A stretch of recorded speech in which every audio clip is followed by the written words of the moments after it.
Welcome, folks, to the morning show. My name is Ernest Page, and this is Killarney Raceway, and this is the Power Series. Dexter Bruce, we are back. Sure, bright eyed and bushy tailed, man. It's been a while. It's been a long while. And it's not just us. Oh, we're just trying to shield ourselves from the wind here. It is pumping out there. But it's not just the wind that's pumping. It's the gears, it's the drivers, it's the spectators. When I walked in here this morning, and even yesterday, it felt different. It's been 2 months since we've raced here, maybe more. Right. And it's time to get going. It's time to start those engines, Listen, gentlemen and ladies. The thing is, during practice, yesterday was free practice, obviously, as you know. During free practice, the guys were having a go at each other. That's how much they missed one another. So you can only but imagine, with a bit of a tailwind and a headwind, yes. Today is going to be a humdinger of a day. A big time humdinger. I saw some in-car footage, and you're right, the guys are jonesing to race, but we know that feeling well. If you sit out for a month or two, you get that gear, as we say on the Cape Flats, and the guys have that in spades today, because today is race day, folks. This is going to be one epic day. Dexter, lots to look forward to. What are you looking forward to the most? Absence makes the heart go fun. Oh, yeah. Where do you start? I mean, firstly, we've got spinning happening on that side, and I can see the guys getting ready. But besides that, we've got a whole host of full platoon of cars right from the top. Bikes, I think there's like 40 bikes altogether. Louder Classic cars have got the biggest number. They're sitting on 39 entries. Clubman's is on 35. Sports and GTs are looking good. Pirelli Masters V8s are looking good. I think it's going to be absolutely fantastic. The guys have got new tires, fresh paint, new wing mirrors. Not for long. Not for long. I am supporting the GTI Challenge boys today. VW all the way. And what I'm looking for today is the culmination of the Class C Championship. Today could be the announcement of a winner in Class C. Dylan van Eerden chasing that championship down in Class C today. But he's not the only one that wants to get a piece of the pie. It's not over yet. So theoretically, there are other drivers that can put stop to that campaign. And we're about to find out, because they're about to head out to qualifying soon, and they've just gone out. The GTI Challenge guys are out at the moment for qualifying. And finally, we can see at least some of the action. So if we do get a little bit distracted over here, it's good. It's a good distraction. Yeah, it's a fantastic distraction. I'm sure you guys can see some of that distraction on your screens right now. So the thing is, like, I mean, obviously guys are really starting to form a little bit of an alliance. They're starting to form a little bit of backup with who's going to be playing blocker, who's going to play defender, who's got the most amount of power. Obviously, there's discrepancies with these guys. There's a lot of discrepancies with who's got more power, who's got more weight, who's got an advantage. But then they're dealing with the Cape Town wind, and if you can just about see behind us, there's a bit of a 47 knot wind that's going to play havoc today with the brick cars, because with those square cars, Ernest, you know, from the front and the back, they're aerodynamically impossible to be racing. It's a brick. It shouldn't be the kind of car that it is. And I got to say, the wind kind of messed up my plans. I got to shout out to my nieces, Megan Jade, Amy Tada. We were supposed to go quad biking tonight, and then the wind picked up. It is pumping today, and Killarney has a habit of actually enhancing whatever weather condition is happening in Cape Town. If it floods, the floods are bigger here. If it's windy, the wind is pumping here. And today we're looking at 30 to 40 on the wind factor as far as speed goes, kilometers an hour. So what does that mean? That means that down the straights, the drivers either have a headwind to deal with, or a tailwind to deal with, depending on which one they're on. And then turning into the corners, you're either getting pushed to the one side or to the other side, and somehow you got to cope with all of this. So it makes it very tricky, as you can see. This is what we deal with. I was chatting to some of the bike guys this morning, and they very worried, because obviously a tailwind with them plays a huge havoc going into turn one, because your brake marker has now maybe 50 meters later or 50 meters earlier than it should be. So the bike pushes you, the wind pushes the bike quite deep into turn one, and it's very gruffy out there. There's a lot of marbles out there. And then again, you have the opposite, going down the back straight, coming out turn 4, going to turn 5, you have a headwind. So you're really going to see guys sort of tucked behind the bubbles, what they call it in motorcycle racing. I feel for the biker guys. Because they have it worst at the moment when it comes to the wind. They feel it the most. They're exposed to the elements, and they're going to feel this a lot. And the weird thing is that this morning the wind is bad. You can see it in the Port Jacksons over there. But this afternoon, it's getting worse. So the bigger, older bikes have a little bit of advantage advantage because they usually have a heavier frame. The lighter sort of that's bikes, interesting. kind of, they get pushed left to right, side to side. So you see quite a lot of movement from them. Yeah, you were just talking about the Port Jacksons. Ernest, they cut down the trees down the side of the back straight as well. And obviously those trees have blocked a lot of wind going for us. So there's that factor we're dealing with. Oh wow, look at that. They've cut them down completely. And of course, there have been some issues lately with those trees coming apart quite literally. So it's been good maintenance that needed to happen. But you're right, Dex, that whole section is exposed now. Yeah, I'm feeling the sunburn actually because that trees would have blocked it over there. That's why I'm sitting like this over here. It's a bit rude to be on TV with your sunglasses, but sorry folks, the sun is bright. And as you say, Bushy-tail, like we all are today. Speaking of Bushy-tail, Marco Busi is pumping it out there over there, Dex. I know you can't see the screen over here. We've got to share this. No, you go for it. It's okay, fine. so I'll grab this. Marco Busi in the lead at the moment, Class A. He is first, and you guys, I'm sure, can see the charts over here. Kai van Sale, second place. But let's see who's in Class B. Tate Bishop leads us off. Tahir Kalfi leads us off in Class B at the moment. And Dylan van Eerden, no surprises there, leads off Class C. But Marco Busi, look, what a talent. The 145 kilowatt guys, they're always special. They're very, very special. The Bullion guys, Marco Busi, he'll be away for a while, he'll come back and he'll be top of the table every single time. Yeah. I had a bit of a run-in with him this morning. He's super excited, had a good night's rest, dreamt about the Spiders, came there in the shorts and the t-shirt in the wind, and he's ready to go. So, you basically threw me under the bus. They explain what you're talking about, Spiders. When we had a conversation many years ago, and maybe the folks should know this. I know.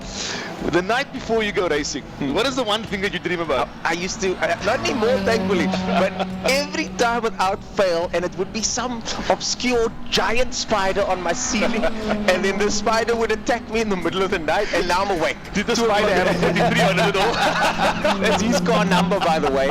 He's been attacking me all season. But today it's one of those days. I spoke to some of the drivers yesterday. They were nervous, eh? Because of the gap. Yeah. Like I'm sure there's a lot of rust, a lot of cobwebs you got to get rid of. Just Faisal Jacobs this morning as well. Obviously, the Class C is a massive contention. He said he's been off the pace. Race pace is very different to obviously free practice pace. And he started off so well his new campaign, but now he's trying to find his feet again. Yeah. And the thing is, the margins are very small with these GTI Challenge cars. So if you're off completely. Yeah. And it's a matter of 1/100th of a second sometimes, or 500th of a second. So these guys are really digging deep to try and find that half a second. Dylan, though, obviously he's on the pace. He's been there all the time. Yes. Waylon as well in the new Black Golf. Yes, Waylon's doing really well. A new addition to GTI Challenge, young, and this is what the sport is about: is getting those young drivers in, developing them, and putting them in a situation where it's not going to be the car is faster than the other guy. It's your cars are the same. Now you got to figure it out. Well, let's cast the spotlight a little bit on Mr. Wheelworks. I think the chairman of the club, Zaki Hendricks, he's been a stalwart. Really been racing since 2005 competitively. Yeah, he's been there from the word go. He had a bit of an off time, but he's back now and he's doing exceptionally well, not only racing but also behind the scenes, sort of steering the guys, and he's sort of one of the older guys. I think he comes from your time, your era. We're gonna put that out there. Yes, my heyday, so to speak. Your heyday. But Zaki was a guy that didn't do the main circuit thing. He came here, he learned the craft. Yeah. He put the time in, and then he just got better and better and better, and he's been a championship contender for years. I remember seeing a number plate a while ago on a road car. Now, this is sort of, I'm going to try the story now, and the number plate said no degree, but the guy was driving obviously a brand new Mercedes-Benz. So sometimes you don't have to go to a hectic race school, or you have to go to all these lessons. Zaki is one of those people. Mr. Wheelworks learned it on the streets right here, racecraft, figured his way through it, and I mean, honestly, what a bloke. What a bloke. What a good guy, and a threat in Class B, that's for sure. As the time winds down, Nathan Victor now currently leads off Class A, and Tate Bishop in the mix with Class B. Tate Bishop, also another young talent from Angry Racing Academy, and a big shout out to the Bishop clan and Angry Racing Academy. They got pop in by them. If you need any gear, if you want to just go check out a cool spot, if you have a Jeep, go check out the Angry guys. What a lekker bunch of guys. Really good bloke of guys. Yeah. And then of course the other old toppy, Ian Cap, Hydra Crow. I mean, we can't get rid of those guys. They've been here from the word go. He's had a bit of a, I would say, run of bad luck this year with his car, rebuilt freshly car. one or two races he's had a bit of an off. They struggled to get the car back again. The car seems to be on pace now. So let's see if Ian Cap can bring that Hydrocool car back into winning contentions this morning. Oh, they got 2 minutes left. Marco Busi now in second position. Kai van Sail in third. Kai, of course, the second generation to race GTI Challenge at this stage. And then in Class B, Tate Bishop still leads us off. Tahir just behind him. Kyle Wiltshire, Mario Roux, then Zaki Hendricks. So Zaki is looking. Mark Fontini and Dylan van Eerden, the two championship rivals, just 0.2 of a second apart. In Class C, Brent van der Schyff, Noor Abbas, and the rest of the clan. Oh, look at this list, just goes on and on. Craig the Toy makes his return after some bad luck yesterday. That's going to be someone to watch. I mean, he's been super aggressive back in the day with the Blue Golf. I mean, you drove the car. What a championship contender. What a championship contender, and always has been right up there. And also the kind of guy that can fix the car himself on the day. Yesterday, Shane, he had some bad luck with the car. Something broke on the car. And I saw him make a post, and the Craig's probably going to see this at some stage. I saw him make a post where he was feeling sorry for himself. Oh, we're not going to race tomorrow. I'm thinking to myself, no. Craig that I know is going to fix that car now. Look, if he does it for other people, there's no chance he's not going to do it for himself. And his car's here today, and he's on track. So, Craig the Toy, well done to you, my friend. Welcome back. One name we should probably see back here soon, hopefully, is Mr. Simon. We need to see him back in a GTI Challenge car. Two-time champion, eh? Oh, come on, that car. Two-time champion. Name on the board, forever in stone. So Paul Simon, of course, runs the circuit over here, and just again another talent of motorsport. He did a few seasons of GTI Challenge, won 2 in a row, and I don't think it's been done too often. I think Piet van der Walt might have done it a couple of years ago, but Paul definitely in a class of his own. Let's see if he's back. I've got to say though, as someone that's done GTI Challenge many years ago, these young guys are fast. The game is different though. The game is different. I mean, they're working with 145 kilowatts in Class A, 115 kilowatts in Class B, sub 100 kilowatts in Class C, and the guys are doing class times of literally our cars. I mean, 170, 180 kilowatt cars out there. The Class C guys are just... Yeah, they're on it. I mean, the Spice Maker car, let's not forget about the Spice Maker car. Between the sandwich of Mark Fontini, Dylan van Eerden, the championship contender, those two, you're going to see that Spice Maker cars get in between there. And I think that's going to be, for me, that's going to be the class to watch today. It's going to be the Class C cars. They always are, but I think this time around, I mean, this is the penultimate run. They've got one more to go after this. But the decider is today. The decider is today. And you can't win it in the first race, but you can lose it in the first race. Oh, you can lose it on the first corner. But these guys, I don't think they get that memo, because when it comes to the first corner, these guys go hard. As the time has now clicked down, and we're just waiting for them to cross the line. Nathan Victor in first, Marco Busi second, Kai van Sail third in Class A. Class B so far, Tate Bishop in first position, Tahir Kalpi in second place in B, Kyle Wiltshire rounds up the top three, Mario Roux in the mix, Zaki Hendricks right behind him, so Zaki is within striking distance, and Dylan van Eerden and Mark Fontini in Class C with Noor Abbas third in Class C. So that's what your Class C looks like at the moment. It might change as they cross the line. If I miss it, I apologize, but have a look and check. I'm sure you guys can see the graphics on your screen right now. Rest assured that all does change going into turn 1 in race 1. Oh yeah, you know, with the way these boys go into turn 1, it's no holds barred. That's no holds barred. Pole position doesn't really mean anything, you know, it's just the one that breaks first.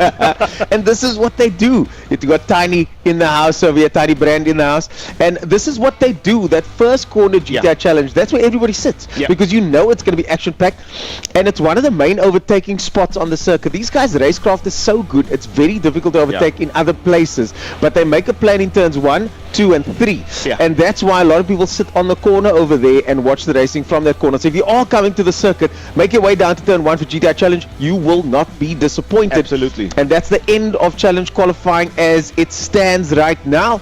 Let's wait and see who is next. And as I mentioned, you guys can see the stats on the screen here. Hopefully our producers are sharing with you guys all the visuals that you need to see, as we got some people popping in the background here coming in for interviews, and the first of those interviews should start shortly. You guys don't have to listen to the both of us all the time. One of us will step out from time to time. You can come in. Let's have an interview with Mr. Arendse. Have an interview with Mr. Arendse, please. Number 33. Morning. Number 33, wearing number 46. How's it going? How are you feeling today? You looking sprightly? You feeling good today? Yeah, no, I'm feeling good, thanks. It's just been a while since we've been here. Yeah. How long exactly? I forgot the date. How long has it been? We've been here, we raced last the 29th of July. It wasn't. I'm crazy. chatting to Dexter now like we're sitting at home now, but it was the 29th of July. That's a long time ago. So, tell me, let's walk the audience through what it's like to have a gap like this. You talk about August, September, now we're in October, 2.5 months. What's it like to have a gap like this when you're racing a bike? No, it had a big effect. I came down here on Tuesday for the first time since July, and I did a few laps. I was 5 seconds off my pace. Jeez. Yeah, so crazy. And it's weird. I've been 4 seconds off the pace after a big gap as well. And you think to yourself, I'm going as fast as I can. Where is that time? Yeah, look, obviously the circuit was a bit sketchy on Tuesday because we were the first group to ride. You know who messed it up. You know who messed it up. Yeah, you guys. Those rallycross guys. That's you. I blame them. Yeah, no, we know, but we understand. I mean, there's a lot of preparation and work gone into preparing the rallycross circuit, and then to undo that to make it main circuit friendly it's again. difficult. Yeah. I actually, Dexter, I competed in the time attack. Unbelievable. So. And I lost it in the same corner that we dirtied. Yeah. So I know the feeling. I was also a bit upset at the rallycross guys because turn 3 becomes a bit sketchy. Yeah, eh? no, but it's cleaned up Especially for the nicely. bikes. Okay, Yeah, nice. it's cleaned up nicely. There was some cars out on Thursday that cleaned it up a bit, and of course yesterday's sessions cleaned it up quite a bit. So hopefully today we'll be looking good. Okay, nice. So, the wind. What does the wind mean to the biker guys? Well, how does that affect you guys? It affects us in a big way. It affects us on both straights, where it slows you down on the backside because it's southeaster, and on the front straight it pushes you into turn 1. So if you brake at your normal marker, you're gonna it's be not right. arriving faster because of the wind, and you're gonna run off or run wide in turn 1. Then besides that, And so, what's your if you don't mind sharing the information? What is your meter adjustment for the I brake would marker? do you think? I'd probably adjust it by about 5 to 10 meters. Yeah, Because of yeah. the wind. Yeah. That's a lot. Eh? And and then going into 5. well, going into 5, you could probably brake about 10 meters later, probably. Yo. But the wind in the turns is where it affects us. Going through turn 1 and 3 and 4, because there's open areas where the wind can blow, can get you to the corner. Yeah, and it pushes yes, you either it from pushes this you. side or it pushes you from that Correct. side. It pushes you wide in 3, and in turn 4 you got to lean into the wind to get through the corner. And if you're Yeah, it's leaning weird, into a eh? gust and the gust suddenly stops, Yeah. then the bike leans more. I've heard that the bikers have a big problem like that. I remember the first time I went through turn 3 with a Golf, and I couldn't believe how the nose, as soon as you turn, the nose gets pushed wide. Yes. And I thought, and even back then, I thought, oh man, the bikers must have it the worst. Yeah, no, look, but we gotta, it's the same for everyone. So I you love that just, saying. Yeah, the only advantage we have in the bigger bikes is that they are heavier and they get blown a little bit less than the smaller bikes. So Yeah. so the guys in the 300s, they're going to be battling. a bit- Dexter was mentioning Yeah. earlier on, I didn't even realize this, that the older frames are heavier than the newer, lighter sort of Yeah. space frame stuff. Yes, the frame's going to be faster overall, but you're dealing with some different, you're dealing with less weight, which means you're going to be pushed around a little bit easier. Yes, no, that's true. But I mean, so, like I said, the lighter bikes, they're going to be more affected by the wind.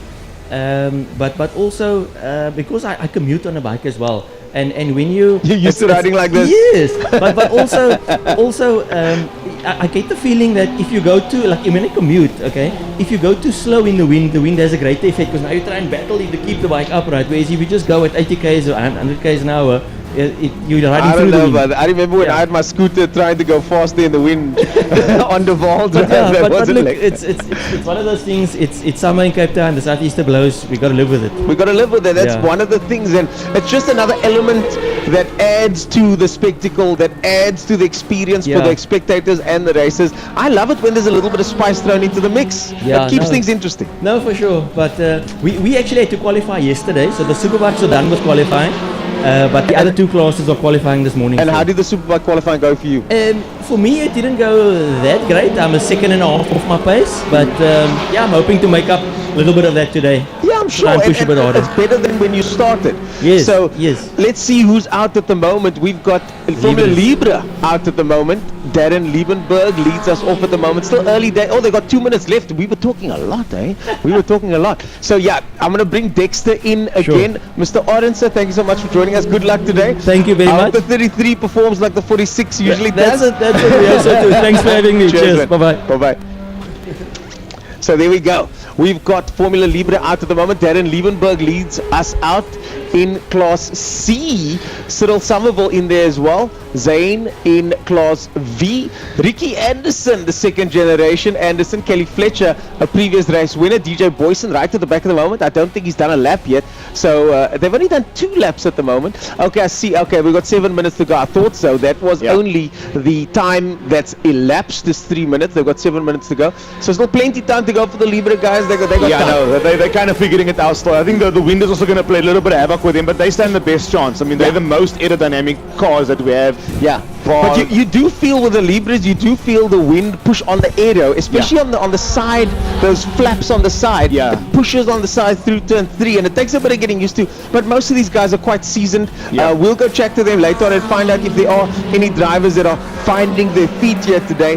But most of them are quite seasoned. But I'm keen to hear what the experience is. Just like we heard from Wayne now, what is the experience like? I mean, I'm sure it's something difficult to deal with. The Clubman's guys, I think they're going to suffer the most as well. I mean, with those turbocharged bricks out there, I mean, most of the Class A cars, to be very fair, is turbocharged cars at the moment. Where there's a Golf Mark 2, which is square, Golf Mark 1, which is square, a BMW, which is square. So, I mean, these guys should really look into aerodynamics of this track, eh? And let's face it, this is Chicago. This is the windy city It's we the live windy in. city. So it's not PE. It's not. You guys don't get that title, okay? Every time I've been to PE, there's no wind. But people say PE is windy. They're talking nonsense. They're talking nonsense. One dude went there, and he probably just announced it on the news, and now all of a sudden everybody believes it. But Cape Town, it's Dex, I'm keen to hear if the trees made a difference, because when we look back here, and I know you guys can't see it at the moment. Yeah. I don't know if we can get our cameraman to zoom and check that out. But when you look at the back here, you can see the trees are gone on that back straight, and there was a lot of work done over the last couple of weeks. But there were a lot of trees there. There were a lot of trees there, but the trees were both good and bad. Yes, to provide shade, but also we had some incidents with the. I mean, they're old trees. They've been here since. I mean, the Goodwood Bridge was here. Yeah. Goodyear Bridge. Sorry. I actually read an interesting article about why Port Jacksons are everywhere in Cape Town. Is because the Cape Flats was so difficult to get over with a wagon because the sand was so soft. Yeah. So what they did was to make the sand easier to get across. Yeah. They planted a whole bunch of Port Jacksons from Australia and thought, okay, job done. And now 100 years later, we're dealing with the problem. Ladies and gentlemen, David Attenborough, our BBC. When I read this, I was like, wow, I'm totally going to use that on the morning show at the next time. But it's such an interesting thing For that sure. we create these problems for future generations. Yeah. And now all of a sudden, the Killarney people are having to cut down Port Jackson. For sure. I want to throw a little bit of spice on the fire here. A little bit of a dark thing going around with regards to the sports and GTs not allowing certain cars to drive. Those are their rules. Well, it's not really dark. These are their rules. Did you have a car that you want to bring? I don't have a car that I want to bring, but Marco Retta did. And so did Neanderthal. So they've got pretty high-powered, either ex-Gauteng cars or they bolted over here. I'm not sure. BMWs, eh? BMWs making well over 500 kilowatts with aero and the rest of those things. And truth be told, there's no way for them to race in Cape Town, right? They can't go do Clubman's. They're going to bust. Isn't Clubman's busy with a new class at the moment? Yes. Class S is sort of in the making, and they're busy sort of getting that down. Look, I don't want to jump ahead of the game here, but let's hope that pans out. I think we need that. I think a couple of years ago, if you remember correctly, they had the Thunder Saloons. Yes, At the end of the day, it was a rang what you brang kind of a thing. Yes, and it worked really well. So now they actually were given the go-ahead, the green light to race the M3s and the 500 kilowatt cars in sports and GTs. Now the rule of thumb is with a sports and GT, it has to be classed as a sports car. So according to their rules, a BMW M3, technically it's a sports car, right? But what we talking, 2-door or 4-door? 2-door or 4-door, because they're both M3s. Okay. This is the spice. So do you say that and I don't have one, my BMW 235, for example, which also makes 500 kilowatts, is a sports car?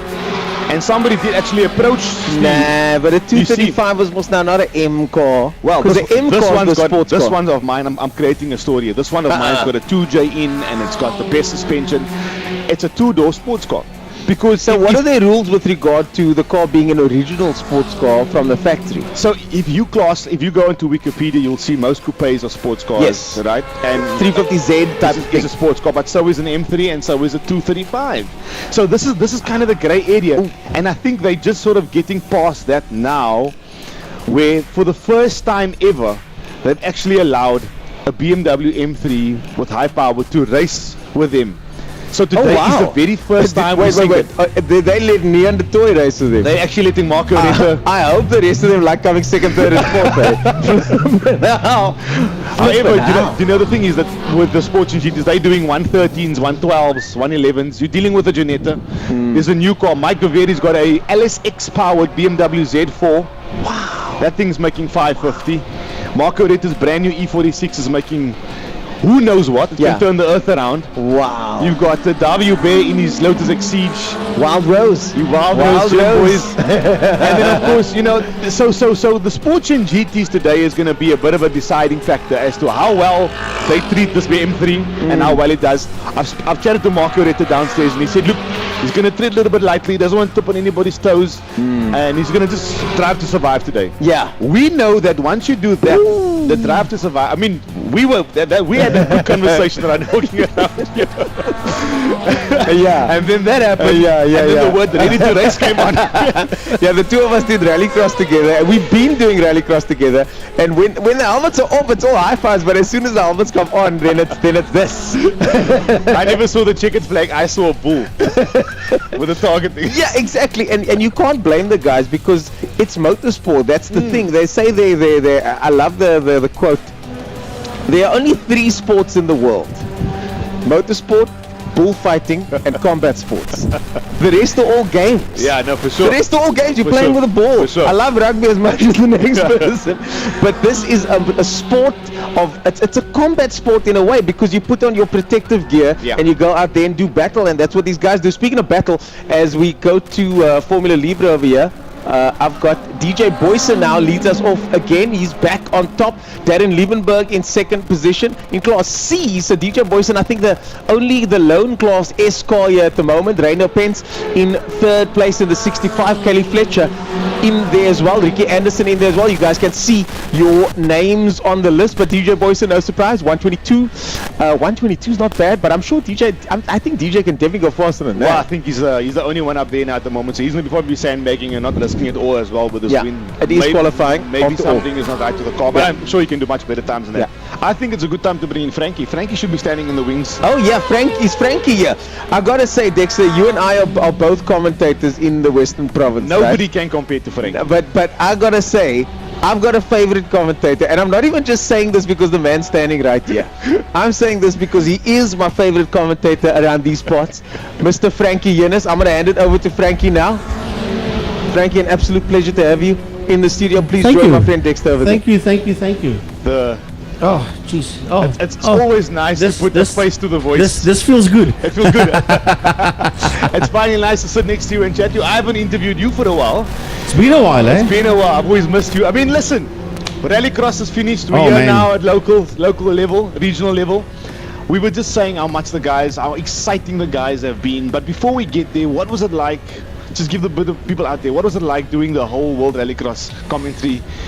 Well, I can say it worldwide. I think that the sideshow became the main show at the end of the day, and it was the other way around. Yeah. We had 36 cars. I actually worked it out. If you take the WRX guys, if you take the qualifying session away, they had 18 races in 2 days. Wow. We had 48. Come on. For the so-called support class, which actually became the main event. Yeah, look. But no, jokes aside, folks, it was awesome. Not the amount of spectators that I thought we would have, but we expected that. Yeah. And then the wind factor as well on Saturday was horrific. Was big. But yeah, it was an experience. It was good. And I think if local rallycross was not on the map, it's definitely on the map now, that's for sure. For sure, so there's a definite good future, and thanks to you guys and your team for delivering such a good message all day long. I mean, we really appreciate you guys from our side. But back to the local stuff, let's start with Clubman's. 35 cars? Yeah, there's about 35 Clubman's cars. I know Classic Cars is around about the 40 mark, or 39 the last time I heard. GTI Challenge guys just went out to qualify now, and the Libras just came in from their qualifying session. And yeah, other than the supercars, it's a full house today. It's a full house today, and I'm sure the guys, I mean, we were chatting earlier, the last time they all raced together was the 29th of July, so it's Yeah. been a while. So they've got some cobwebs they need to get rid of, there's a little bit of rust. So do you think the approach for them is going to be go all in race one, or do you think they're going to leave it for the latter part of the day? Look, it all depends on how the championship points lie, because this is the second last race of the 2023 season, November being the final one. So all depending on how the points is will determine how the guys are going to approach the day. Sure. And then again, luckily we haven't got the rain, but we've got the wind factor. We do. And especially with the southeaster that's pumping, it's going to affect the cars and bikes on certain parts of the racetrack. The southeaster blowing from turns 4 sidle sweep up till turn 5 Fostron. You're going to have that southeaster help you up that back straight. Yeah. But between turn 5 and turn 1, you're going to go into the teeth of the southeaster, and through the corners. Yeah. It's going to unsettle a car or a Or a rider bike, yeah. on a bike. So yes. if you were sitting at home watching this, where would be the best place in your experience to sit to see the most amount of action? Basically between turn 3 and 4 on the main grandstand. By the bull bar. Yeah, and if you stand on the track and look up, it will be the top left-hand side. Okay. You can basically see 98% of the circuit from there. And over there, I mean, there's toilet facilities, there's a Yes. bar facility there, you're going to Yes. see most of the track. So that's really generally the best spot to Basically sit. between turn 3 and 4, between interceptor and sidle sweep. Fantastic. So, getting back to the Clubman's cars, I mean, I'm hoping to get my Clubman's car back as well, to be back with the boys. I've seen quite a few turbocharged cars in the Class A, but then Yep. I see Cedric Berger's back in his BMW. There's quite a few BMWs back in the mix again. And then, of course, there's that Neanderthal section of cars, Mia Bench and those things. Yes. What are we looking at in terms of those cars? I mean, how competitive are those guys in A and B? Well, look, if they're part of NDT racing, of Neanderthal racing, guaranteed they will be prepped to perfection. Yeah. And we know what quality of work Neanderthal can put out. Sure. So it all depends on the driver on the day. And Nean will obviously have taken those cars out on track in the week himself to Yeah. make sure that they are right Yeah. and that they can go fast. So it all depends on the driver on the day. But it will be good to see what they do, knowing that Neon's behind it. You can't go wrong. Classic cars, 39 entrants. Obviously, Franco is going to be up there with the best of them. Michael Hitchcock. Who Yeah. else do we have? Oh, geez, I'll have to look through the program quickly. Yeah, we've got quite a few of them, to be quite honest with you. But I think the Ford Granada, I mean, he's in the mix as well there. That car is also pretty quick. Yeah, but if you have a look at the entry list just here on the program, you've got Franco Donadio, you've got Glenn Aiton Bogard in the Granada, Michael Hitchcock, as you said, the Mustang. Yeah. Charles Arton with the Rotary RX2. Louis Powell back with the Meisner Escort. So good. And it just keeps on going. And then there's a few fine cars that have entered in Class X. I see. Is that what it was? I saw Chris Carolyn's name back on the list as Yeah, well. and there's a couple of classic cars. There's a lot of fine cars in Okay. Class X as well. Yes. Okay. And then, of course, Ernest Leet is back in as well after a couple of... He's been away for a while, he's been yeah. away for a while. And then the last people I want to talk about is, of course, the Pirelli, the Masters V8s. Yeah. Gold and silver, quite a few guys. They really are the GTI challenge of the upper echelon. They don't mince their words when it comes to... Look, last year, and even the beginning of this year, Yeah. I was on the mic for quite a few of the V8 Masters. Yeah. And at one stage, I even said to Gary, I think it was, these guys think that they are GTI Challenge Class C because there was no punches pulled, that's for sure. And cars that cost that amount of money, they might be 40 plus, but they drive them like teenagers. It makes for good racing, though. It makes for good entertainment, good racing, you know. And always good to see 14, 15 V8s thunder down the back straight. That's always nice. Absolutely. But Frankie, for the people out there, last few words before they come out there, should they be coming today? Is it going to be a good day? Yes, Come come on. down. If you can't come down, iNewsSat will be going out live. But there's nothing like being at the track on race day to smell the racing fuel and to enjoy the atmosphere. So race 1 is scheduled in an hour from now, 9:30. So if you can get here 9:30, please do. Otherwise, join us as the day goes on. You heard it first. This is Frankie Innocent, the man of Cape Town, the voice of choice. Thank you very much, Frankie. Thank you Thank you very much. That's Frankie. We're going to bring Ernest back in again onto frame. think we got on track now. Looks like it's the Clubman's cars. Clubman's cars are back on track now. Finally, it's Clubman's time.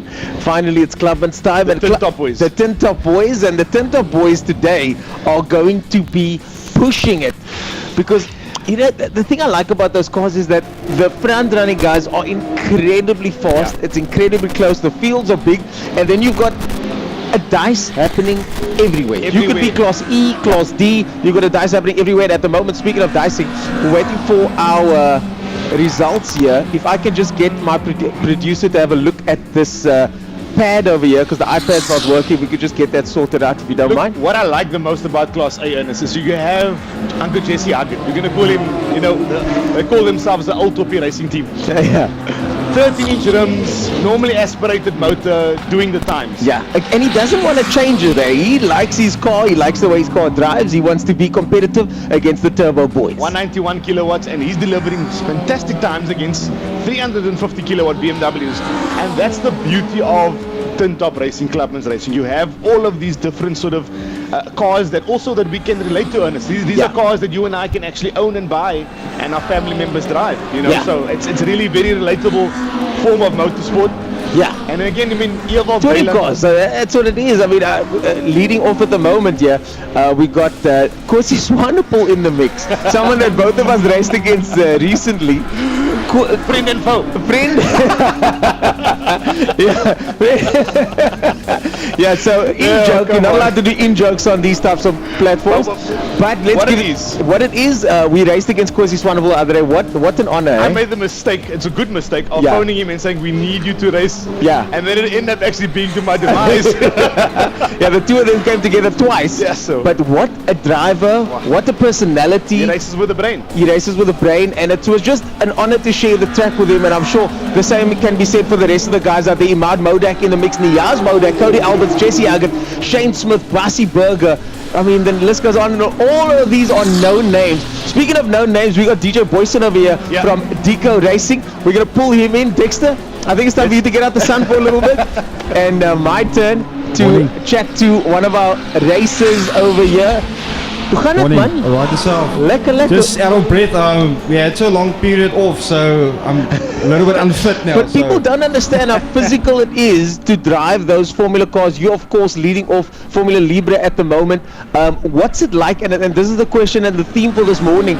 What's it like in the wind in those cars? I forgot. The last time I drove one of those was in 2010. Yeah, the wind is bad, but it has its ups and it has its downs. I mean, it's helping us in the front straight, so obviously it's pushing from the back. But the back straight it's hectic. It keeps you back. The car does this as well, doesn't it? Yes, and especially with the rallycross that was, I think it was 2 weeks back or something. So you can feel turn 2 and turn 3 is not really, there's not much grip on the tarmac, especially now. So I don't want to change the car. It's lots. I get a lot of understeer there. But I think it will, during the day, will get all better and better. Okay, cool. So basically you're going to try and feel it out and see how that goes as Niyaz Modak leads us off at the moment in the number 37 or the 122, and you can see that on your screen right now. So the side wins, that's also another theme that we're talking about over here. That's the big one, especially into 3. Now you've got less grip going into 3. You're turning in there, you got the crosswind coming over there. What's that like? Yeah, it's ridiculous, but it works, especially with the Formula Volkswagens that we so much error on the car with all the wings and all the end plates and the diffuser, everything helps. I mean, but like I said, I don't want to sketch too much with the car. I think the wind is gonna calm down a bit later on, so the car feels good. So I checked the wind report last night. Granted, I didn't check this morning, but last night it looks like the wind is picking up towards midday and then only tapering off much later. So I don't know. We're gonna have to wait and see. And you know, Mos Killarney's got a climate of its own, eh? So it could be no wind here later on and windy everywhere else. yeah, I know, especially. But let's take it from there and then we do some settings on it. Our main goal is just to finish the day because it's for the championship. We're leading the championship now at yes, the you moment. are. So I think if we have a good day, we might close it up. Hopefully, if we don't have any issues on the car and stuff. So the main goal is just to finish, basically. Yeah, to finish first, you must first finish is a saying often said. And Deco Racing over here is one of those drivers that will hopefully implement that today. We wish you luck for the championship. We wish you luck for today. Thank you so much. And yeah, if you can finish the day without pushing too hard and driving through that understeer, then why not? Yeah, and then we're going to have a cold beer afterwards. Oh, I look forward to that one. Nice seeing you again, but Cheers, like, come on. bye-bye. Well, there you go, folks. Daniel Coetzee leads us off. And one of the guys that I support in Clubmans is the 46 of Daniel Coetzee. Good car. Good car, good car. gent. Niaz Modak keeping him honest. Kwesi Swanepoel in third place. 22s, but Always in the mix, eh? Always in the mix. do you know, yesterday I went to him just to exchange some cool drinks and whatever, and he wasn't going to race today. At that point, he didn't know whether or not he was going to race. I just looked down and I happened to see his car pulling out of pit lane. He's ready to go. Yeah, Born a racer, born a racer. Born a racer, and we did an interview with him for the TV show that we work on, All Things Motoring, and one of the things we spoke about is the legacy that the Swanepoel name has. How his father was one of the people to literally start motorsport in the Western Cape. Wasn't even here. It was at some circle somewhere. I can't remember which one it was. I'm sure Frankie will be able to tell us the history lesson. It slipped my mind now. But it wasn't at Killarney, and then they started Killarney, and he was part of the core team.